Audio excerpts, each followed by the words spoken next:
안녕하세요. 전잡생각의 조입니다. 오늘의 일문일답은요. 스타트업 아이디어를 어디서 얻는가인데요.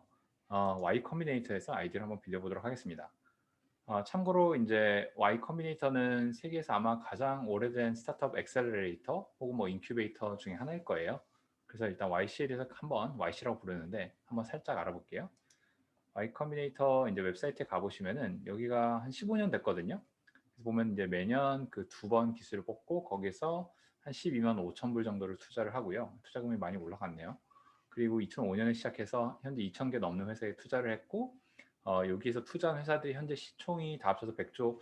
근데 사실 이거 좀 옛날 숫자 같아요. 왜냐면은 에어비앤비랑 도어디시가 상장을 하면서 그 두 개만으로도 이제 100조가 넘어갔기 때문에 아마 지금 시총은 아마 200조에서 300조 정도 사이가 될 것 같고요. 여기가 이제 첫 페이지에 YC에서 투자한 회사들이 나오거든요. 뭐 스트라이프, 에어비앤비, 도어대시, 뭐 드랍박스, 코인베이스 등등 뭐 워낙 유명한 회사들 많죠. 여기 보면 이게 아마 탑 100개 회사일 거예요. 그래서 여기 샌드버드도 이제 보이실 텐데 맞죠? 네. 아무튼 그래서 상당히 영광스럽게 생각합니다. 샌드버드 한번 강조해 줄까? 여기 있습니다. 네. 그리고 여기 이제 저희도 2016년에 이제 YC 합격을 했어요. 그래서 그때 1월에서 3월까지 이제 프로그램을 진행을 했고, 그때 이제 데모데이 3월달에 이제 데모데이에서 피치를 하면서 여기서 이제 시드 라운드를 리치를 했죠. 그리고 나중에 이제 저스틴 카인이 이제 저희 담당 그룹 파트너였는데, 그 트위치 코파운더이기도 하고요. 나중에 이제 저희의 이제 엔젤 투자자가 되어 주셨습니다. 그러면은 YC에 대한 설명 이 정도로 끝내고요. 일단은 그 YC의 홈페이지 가보시면은 요즘에 RFS라는 게 있어요. Request for Startup인데 이게 매년 약간씩 업데이트가 되거든요. 보면 이제 마지막 업데이트 일자가 그 올해 이제 4월이었죠.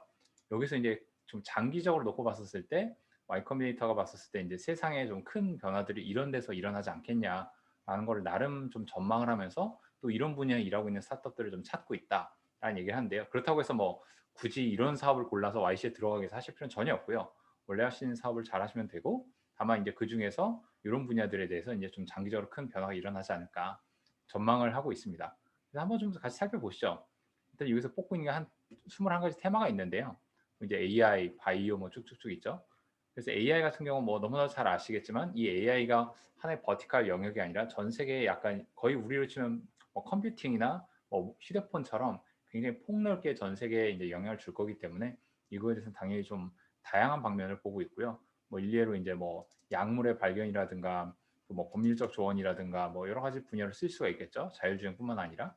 그리고 이제 바이오 쪽이 생각보다 Y 컴퓨터 회사들이 바이오 쪽 회사들도 많이 있어요.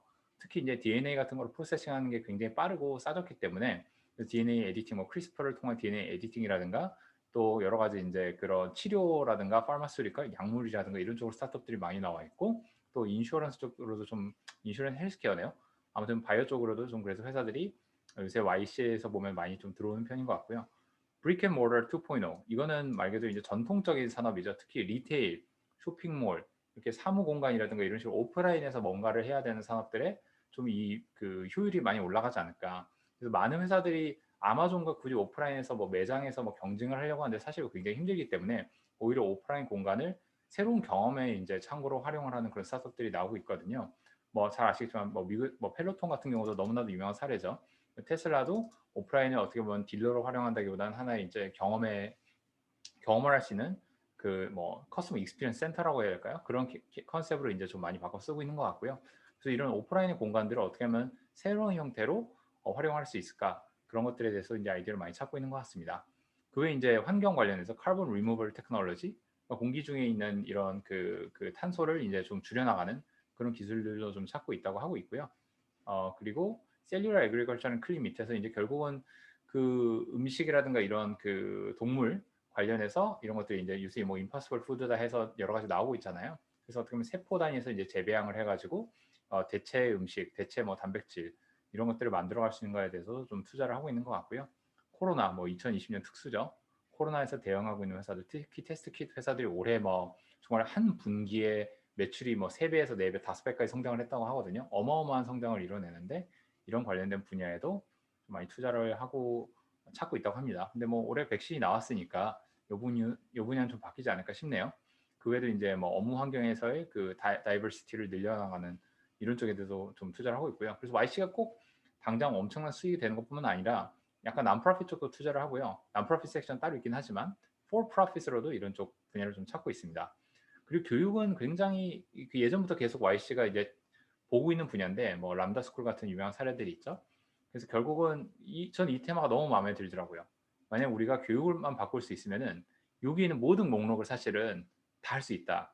저도 이게 굉장히 좀 롱텀 띵킹이라고 생각을 하는데 특히 이제 사람들의 두뇌라든가 기존의 교육 시스템이 상당히 좀 낙후돼 있고 현재 우리 인류 사회가 쓰고 있는 교육 시스템이 거의 뭐 100년이 더 된 그런 시스템들이 많잖아요. 그래서 그런 것들에서 새로운 형태로 좀 혁신하는 걸 찾고 있다고 합니다. 그게 이제 에너지.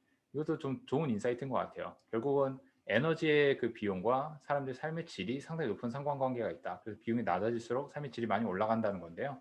그래서 그러면서 이제 에너지 효율을 올린다던가 이런 걸 전달의 효율을 올린다던가 보관의 효율을 올린다던가 발전의 효율을 올리는 것들 그런 것들 10x better better를 써 있죠. 예, 이런 것들에도 좀 많이 보고 있다고 하고요. 엔터프라이즈 소프트웨어 이제 샌드버드가 여기 속해 있는데 결국은 기업들이 쓰는 소프트웨어가 여전히 상당 부분 형편없다는 거죠. 사용자 경험도 너무 안 좋고 낙후돼 있고 근데 어쩔 수 없이 쓰고 근데 회사들은 또 돈이 있다 보니까 돈은 내고 그래서 보다 더 좋은 기능들을 더 싸게 제공을 한다든가 더 많은 사람들에게 이제 그 일자리를 제공한다든가 또 기존 산업들 아날로그 산업들을 디지털로 넘기는 이런 것들에 대해서도 좀 많이 보고 있다고 하고요. 샌드버드 특히 이제 이쪽에서 좀 많이 해당되는 것 같아요. 파이낸셜 서비스 워낙 핀테크 그 Y 컴비니에서 좋은 회사들 많이 나왔죠. 스트라이프도 있고 브렉스, 뭐 법인카드 같은 회사들도 있고 뭐 위페이는 인수가 됐지만 이런 쪽으로도 굉장히 많은 좀 분야를 투자를 하고 있는 것 같고요. 특히 이제 뭐 그 파이낸셜 서비스들이 여러 가지 방향이 있겠지만 사람들에게 뭐 투자를 더 쉽게 해주는 그런 뭐 접근성을 높이는 방향들도 있을 거고요. 그래서 이런 쪽으로도 좀 많이 좀 업사이드가 있는 것 같습니다. Future of Work 이것도 되게 롱텀 띵킹, 롱텀 테마인데요. 이제 최근에 이제 한국에서도 뭐 전 세계적으로 코로나 때문에 이제 리모트 워크나 이런 것들에 대해서 많은 좀 그 관심사가 올라갔죠. 근데 결국은 이 오토메이션과 AI 이런 것들이 더 등장했었을 때 인류가 하는 일의 종류가 많이 바뀌어 나갈 거라는 거죠. 그래서 그런 일의 미래상을 그려줄 수 있는 그런 회사들, 뭐 긱 이코노미도 여기 해당될 수 있을 것 같고요. 저도 이게 좀 상당히 전 개인적으로 이런 거에 좀 관심이 있는데 거블먼 2.0 현재 인류가 만들어 온 그 정치 시스템이나 이런 정부의 시스템 많은 것들이 사실 되게 과거부터 이게 어떻게 보면 쌓여온 것들이잖아요. 이게 근본적으로 뭐 바뀌었다라기보다는 쌓여온 것들이라서 거기서 상당 부분 인류가 정보 그 IT 기술이라든가 또 이런 다양한 교육이라든가 이런 것들에 대해서 충분히 그게 기반이 없는 상태에서 생겨난 시스템들이 많고 누적적으로 쌓이다 보니까 데트가 많이 쌓였다는 거죠. 그래서 어떻게 하면 이런 정부라든가 이런 그 정책, 정치 이런 것들을 많이 효율화할 수 있을까? 근본적으로 좀 더 효율화할 수 있을까? 이런 것들을 에 대해서도 좀 관심을 갖고 있다고 하는데도 돼요. 저도 상당히 좀 관심이 이런 분야에 좀 있고요. 결국 나중에 정부나 법률 이런 것들이 오픈 소스화 되면은 되게 많은 세상에서 좀 많은 효용을 누릴 수 있지 않을까 뭐 그런 생각도 하고 있습니다. 헬스케어는 약간 좀 미국 쪽에 특화되어 있기도 한데요. 뭐 많이 들으셨겠지만 미국 헬스케어 시스템이 어마어마하게 특이하거든요. 되게 비효율적이고 엄청 비싸고 많은 사람들 혼란스럽게 하고 거기에 관련돼서 보험회사들도 굉장히 수익을 많이 창출하지만 일반적인 사람들이 이해하기엔 너무나도 복잡한 시스템을 갖고 있어서 거기서 좀 많이 효율적인 헬스케어로 갈 수 있는 그 스타트업들을 찾고 있다고 하는데요. 뭐 약물이라든가 그셀 테라피들 뭐그 외 다이그노스틱스 이런 등등으로 이제 많이 좀 찾고 있는데 제가 여기서 헬스케어 스타트업들을 많이 봤는데 처음에는 비용을 낮춰주고 더 많은 사람을 도우는 방향을 하다가 결국은 수익 모델이 잘 안 나오고 기존의 그 이해관계자들이 너무 돈을 많이 벌고 있다 보니까 결국 그 사람들 돈을 더 벌어주는 쪽으로 회사들이 많이 피벗을 하더라고요. 그래서 좀 많이 안타까운 편인데 이런 쪽에서도 좀 계속 그래도 찾고 있다고 합니다. 그다음에 이제 improving memory 사람들의 이제 그 기억이 상당히 좀 많이 불완전하다는 거죠. 그래서 이런 쪽에서 어떻게 하면 좀 기술로서 보완을 할 수 있을까? 그래서 뭐 이미 유명해졌지만 샘 알트만 같은 경우도 이제 사람의 뇌를 그 디지털로 업로드하는 거에 대해서 이미 서약을 해서 그 자기는 죽기 전에 뇌를 이제 디지털 세계로 업로드하겠다 하고 있는데 그 회사의 특이한 점 중에 하나가 그게 써 있어요. 이거 서명한 순간 당신이 이거 업로드한 순간 당신은 죽습니다. 라는 걸 동의하시겠습니까? 라는 건데 샘 알트맨이 그게 동의했다고 하니까요. 어떻게 될지 한번 지켜보시죠. 그 다음에 이제 좀 더 장기적으로 어떻게 보면 삶의 생명 연장이라든가 그 노화 방지 최근에 이쪽에서도 많이 발전이 일어났잖아요.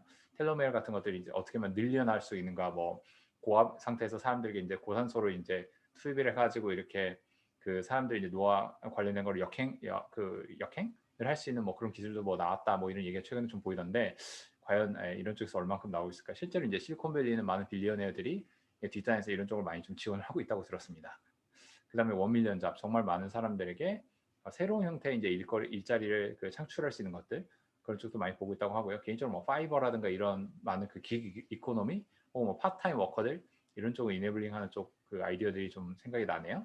그다음에 이제 크리에이터들 최근에 뭐 틱톡이다, 유튜브다, 인스타그램이다 저도 유튜브를 하고 있긴 하지만 이런 쪽에 이제 크리에이터들 정말 많이 나오고 있는데 사실은 이게 굉장히 그 파울로 디스트리뷰션을 따르잖아요. 정말 극소수의 사람들이 대부분 수익을 창출하고 대부분 사람들은 전혀 돈을 못 벌거든요. 그래서 이런 쪽에서 이제 더 많은 크리에이터들이 어떻게 하면 더 그 서스테이너블한 삶을 살 수 있을까에 대해서 좀 그 지원할 거라고 하고요. 그리고 이제 트랜스포테이션 앤 하우징 이거 굉장히 중요하죠. 왜냐면 인류가 쓰는 상당히 많은 에너지, 여기 거의 절반에 가까운 에너지가 다 그 트랜스포테이션에 쓰이고 있다고 하는데 이런 것들이 더 효율적으로 한다든가 거주를 좀 더 저렴하게 더 많은 사람들에게 퀄리티 있는 삶의 수준을 제공하기 위한 하우징을 제공한다든가 이런 쪽도 좀 보고 있다고 하고요.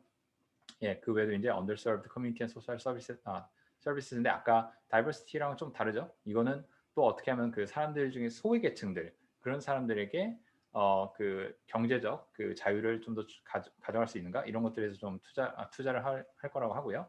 저는 개인적으로 이거에 좀 관심이 있는 게 VR과 AR. 장기적으로 봤을 땐 저는 결국 VR의 시대가 굉장히 크게 올 거라고 보고 있는데 그리고 하드웨어 소프트웨어 결합이 되겠죠. 그기에 가는 길에 있는 이제 또 회사들 계속 찾고 있다고 합니다. 그래서 여기 테마들 보시면은 되게 좀 크고 되게 장기적인 테마들이 많이 있어요. 근데 어떻게 보면은 사실 말이 되는 게 대부분 회사는 어느 정도 아까 뭐 여기서 보이는 회사들 여기 있는 회사들 뭐 대부분 뭐 조단위나 뭐 적어도 뭐 몇천억에서 조단위 회사들 이제 회사들인데 대부분 다 10년 된 회사들이 많거든요. 10년 이상 된 회사들도 많고 결국 그만큼 오래 걸린다는 거죠. 그러면 10년 뒤의 미래를 바라보고 지금부터 준비해야 된다라는 관점으로 생각을 하고 있다고 보시면 될 것 같고요. 네. 아무튼 그래서 Y 커뮤니티에 대해서 그리고 거기에서 이제 좀 아이디어, 스타트업 아이디어를 줄 수 있는 이런 영감을 줄 수 있는 이런 그 페이지에 대해서 같이 한번 좀 살펴봤고요. 이걸 통해서 혹시 또 미래에 그 사업을 준비하시는 분들께서 좋은 영감과 좋은 에너지를 얻으셨으면 좋겠습니다. 그래서 오늘은 이렇게 간단히 살펴봤고요. 마찬가지로 좋아요와 구독 부탁드리고요. 예, 이제 한국은 크리스마스죠. 예, 메리 크리스마스 되세요.